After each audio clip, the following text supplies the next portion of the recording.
तमाम लोग खैरियत से होंगे। आज मैं काफ़ी दिनों बाद वीडियो डाल रहा हूँ, तो सबसे पहले तो मेरी इस चीज़ पे आप माज़रत कबूल करें, क्योंकि मैं थोड़ा सा सोशल मीडिया पे बहुत ज़्यादा एक्टिव हुआ था। आप डेफ़िनेटली मेरी वो एक्टिविटी देख ही रहे होंगे।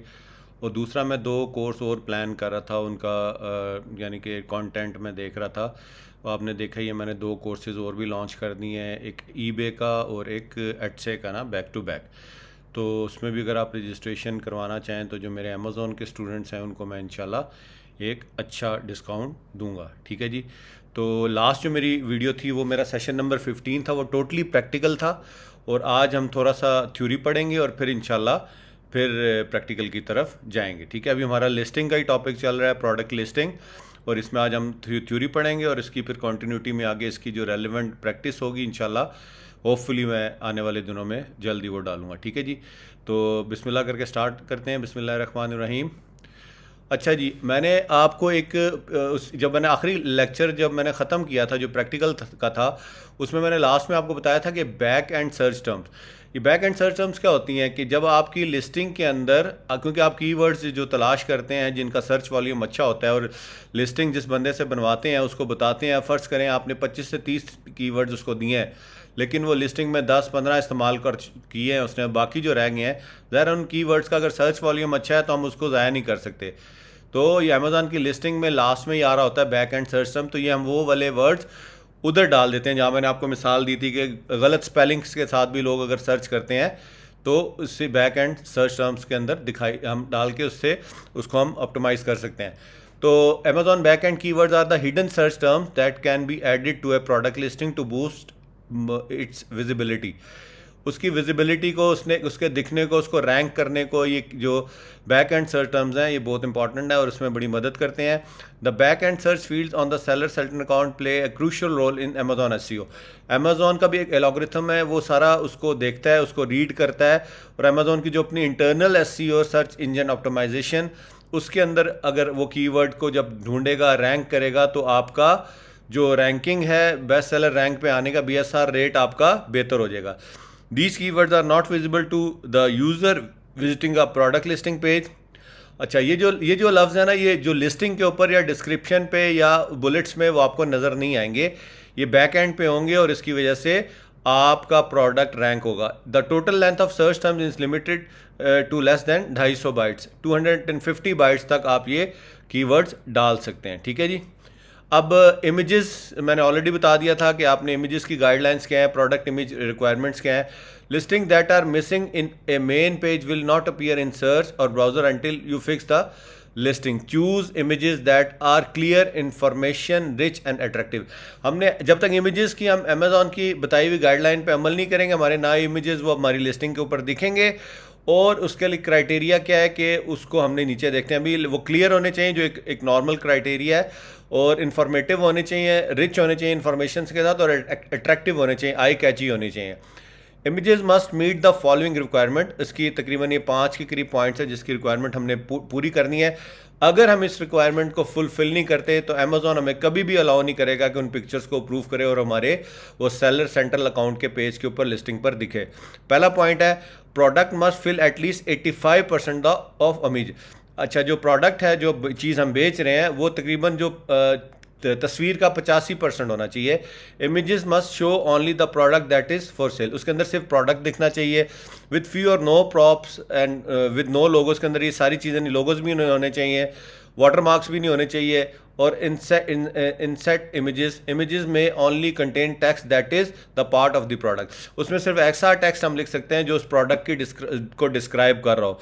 Main image must have pure white background. जो आपका मेन इमेज जिसको आप देखते हैं तो वो जूम इन जूम आउट होता है, वो वाला वाइट बैकग्राउंड के साथ होना चाहिए। Must be A photo not a drawing. ठीक है, वो स्केच नहीं होना चाहिए, ड्राइंग नहीं होना चाहिए, प्रॉपर एक कैमरे से या मोबाइल अच्छे मोबाइल से उतारी हुई पिक्चर होनी चाहिए।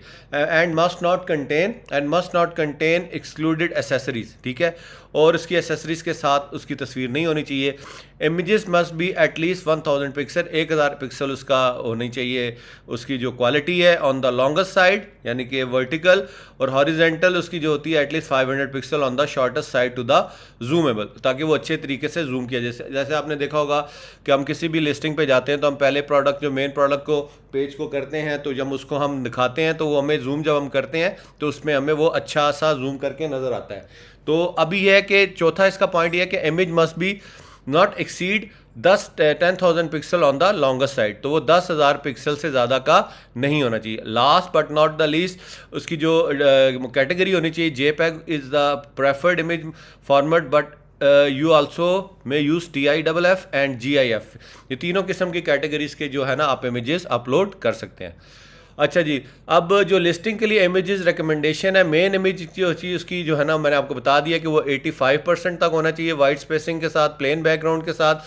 सेकंड इमेज में हमने अब बताना है हमने ब्रांडिंग और पैकेजिंग इमेज, इसमें हमने पैकेजिंग को अपने दिखाना है। ये मैं आपको हिंट दे रहा हूँ, टिप्स दे रहा हूँ कि जो आपने तस्वीरें कौन कौन सी डालनी है। और जो तीसरा इमेज होता है वो आपका लाइफ स्टाइल इमेज होना चाहिए, जिस तरह हम कोई चीज़ इस्तेमाल कर रहे हैं अपनी ज़िंदगी के अंदर, उससे इस्तेमाल करते हुए उससे हमारी ज़िंदगियों पे क्या असरात आते हैं, उससे क्या फ़वाइद हम हासिल कर सकते हैं, तो वो वाला हमने इमेज डालना है। चौथा इमेज जो होना चाहिए वो इन्फोग्राफिक्स, जिसमें product specs, feature, size, infographics etcetera ये सारा होना चाहिए। और प्रोडक्ट वीडियोस भी आप डाल सकते हैं, लेकिन ये उन लोगों को अलाउ करेगा जो ब्रांड रजिस्टर्ड होंगे, जो कि A++ कंटेंट के अंदर आता है, जो ब्रांड रजिस्ट्री के लिए जिन्होंने अप्लाई किया होता है या ब्रांड रजिस्ट्री जिन्होंने हासिल कर ली होती है। ठीक है जी, ये उसी का नेक्स्ट स्लाइड उसी से रेलेवेंट आ गई। A+ कंटेंट मैनेजर, ये देखें एक तो नॉर्मल हम लिस्टिंग करते हैं ना, एक ये थोड़ा सा कह लें ये प्रीमियम एक वर्जन है जो अमेजोन अलाउ करता है। किन लोगों को अलाउ करता है? Amazon offers enhancing product description by adding brand logo and image into which we call A+ content manager. देखें अब ब्रांड लोगो और दूसरी चीज़ें उधर तो आपको अलाउ नहीं कर रहा आपको अमेजोन मेन लिस्टिंग के ऊपर, लेकिन A+ कंटेंट मैनेजर के अंदर अगर आपका ब्रांड रजिस्टर है तो यहाँ पर वो आपको अलाउ करेगा। इधर अमेजोन के अपने बनाए हुए टेम्पलेट्स होते हैं जिसके ज़रिए आप डिस्क्रिप्शन भी डाल सकते हैं और क्या नाम है पिक्चर्स भी उसके मुताबिक अपनी सेलेक्ट करके उसको, इंशाल्लाह इसका जब मैं प्रैक्टिकल करूँगा तो मैं आपको दिखाऊंगा कि A+ कंटेंट मैनेजर कैसे दिखता है। और manager you must have brand registry on Amazon, ये जिस तरह के मैं ऑलरेडी आपको बता चुका हूँ।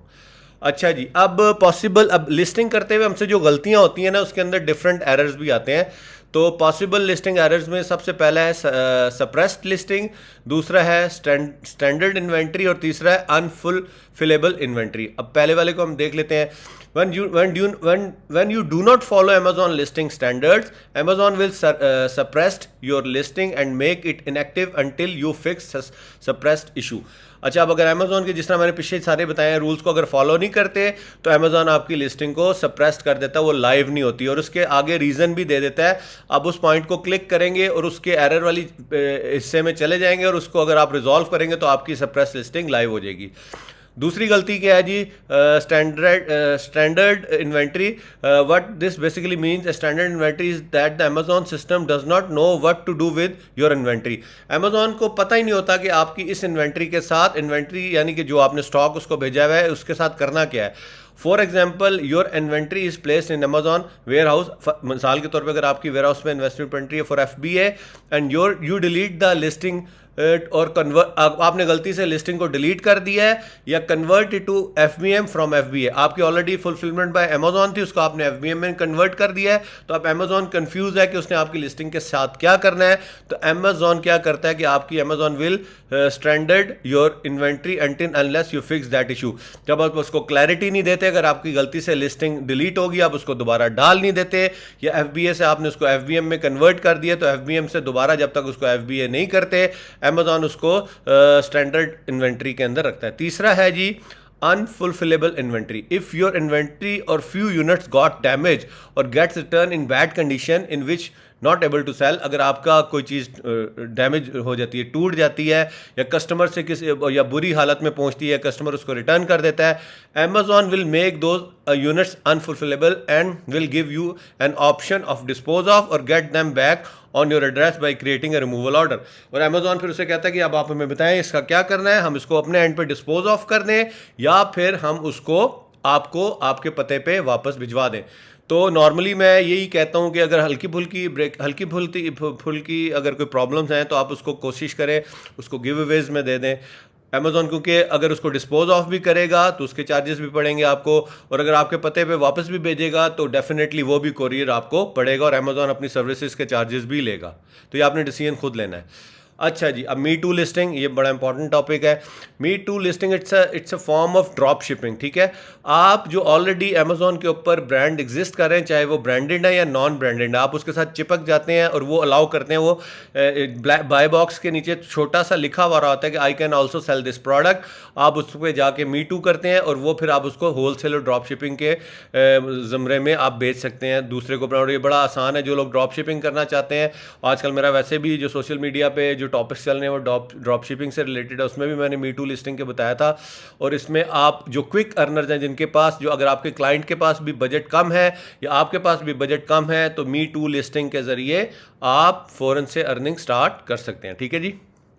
अच्छा जी, अब बल्क लिस्टिंग क्या है या flat file. If you have a lot of products to list on Amazon, जिस तरह 1 बाय 1 अगर सिंगल आइटम नहीं है और उसकी वेरिएशन ज़्यादा है, एक से ज़्यादा हज़ारों प्रोडक्ट्स हैं या सैकड़ों में प्रोडक्ट्स हैं, you may list them in a bulk through excel file which we call a bulk listing flat file.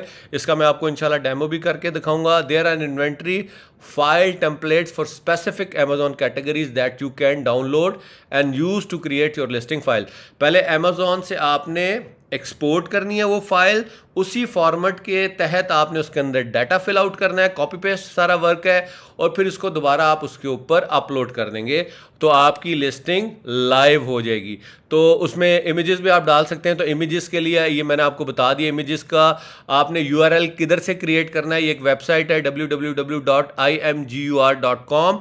इस पे जाके अगर आपने प्रोडक्ट लिस्टिंग के अंदर जो इमेजेस यूज़ करने हैं, यहाँ पर इसको जाके आप उसके यूआरएल क्रिएट कर सकते हैं, ठीक है जी। तो ये आज हमारा थ्योरेटिकल पार्ट था। उम्मीद है इसमें आपको समझ आ गई होगी। इंशाल्लाह मैं कुछ हिस्सा मेरा ख्याल है थ्योरी का कवर करूँगा, जिस तरह पहले मेरा ये पैटर्न चलता आ रहा है कि थोड़ा सा हिस्सा मैं थ्योरी का कवर करता हूँ, फिर आपको प्रैक्टिकल दिखाता हूँ। इंशाल्लाह इसी पैटर्न पे आगे चलते रहेंगे। अब इंशाल्लाह हम मंजिल के बहुत करीब जाते जा रहे हैं, और क्योंकि अब लिस्टिंग का ख़त्म हो गया है, फिर आगे आने वाले टॉपिक्स जो बकिया रह गए हैं वो फिर हम उसका मेरा ख्याल है लिस्टिंग की ऑप्टिमाइजेशन करनी कैसे है, पीपीसी कैसे चलनी है, उसकी पैकेजिंग, लेबलिंग, लॉजिस्टिक, और उसको आपने कैसे पहुंचाना है, वो सारी चीज़ें आने वाले दिनों में हम इंशाल्लाह पढ़ेंगे। उम्मीद है कि मेरी चीज़ें आपको समझ आ रही होंगी। अगर कोई चीज़ आपकी क्वेरी है तो ये देखें, मैं दोबारा से बता देता हूँ। Multi skills by Naveed Arshad का फेसबुक पे प्राइवेट ग्रुप है। बजाय मुझे प्राइवेट मैसेज करने के आप इधर डालिए, क्योंकि इधर और लोग भी हैं जो ऑलरेडी अमेजोन का काम कर रहे हैं। बाज़ दफ़ा मैं बिजी होता हूँ, मैं रिप्लाई नहीं दे सकता, तो आपको वहाँ पर मेरे जो स्टूडेंट्स हैं या जो इन्होंने इनरोल किया हुआ है वहाँ पर आपको जवाब मिल सकता है। और डेफिनेटली मैं भी गाए बगाए उस ग्रुप को विजिट करता हूँ और आपके सवालों का जवाब दूंगा, ठीक है जी।